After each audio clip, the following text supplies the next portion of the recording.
Assalamu alaikum viewers. Myself Sayyida Tayyaba Bukhari and welcome to my channel.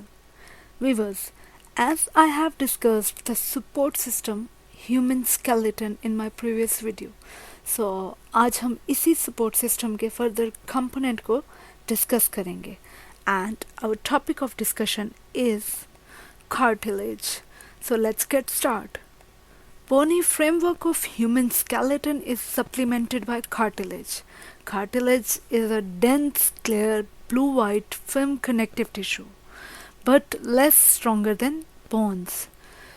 Cartilage के cells को हम chondrocytes बोलते हैं.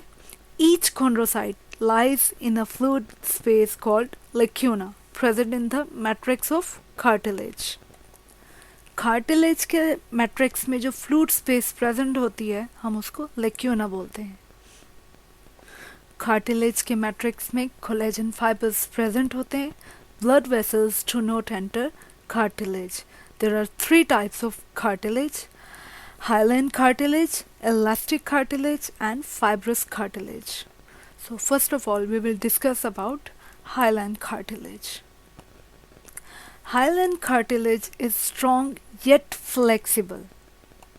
ये लॉन्ग बोन्स के एंड्स को कवर करता है. Nose, larynx, trachea and bronchial tubes में पाया जाता है. Elastic cartilage. Elastic cartilage structure wise ये हाइलाइन कार्टिलेज जैसा ही है.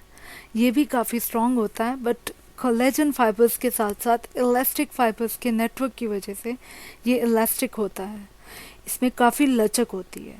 ये कार्टिलेज एपिग्लोटिस एंड पिना में पाया जाता है. Now let's move towards the fibrous cartilage. ये cartilage tough and less flexible होते हैं क्योंकि इसमें large number of thick collagen fibres netted होते हैं. ये कार्टिलेज इंटर-vertebral कॉलम में पाया जाता है. That's all from my side. Hope you like the video. Viewers, अगर ये वीडियो आपको पसंद आई हो और आपके लिए यूज़फुल हो तो इस चैनल को ज़रूर सब्सक्राइब कीजिएगा एंड इस वीडियो को लाइक एंड शेयर कीजिएगा. In case of any difficulty and questions feel free to ask in comment section below.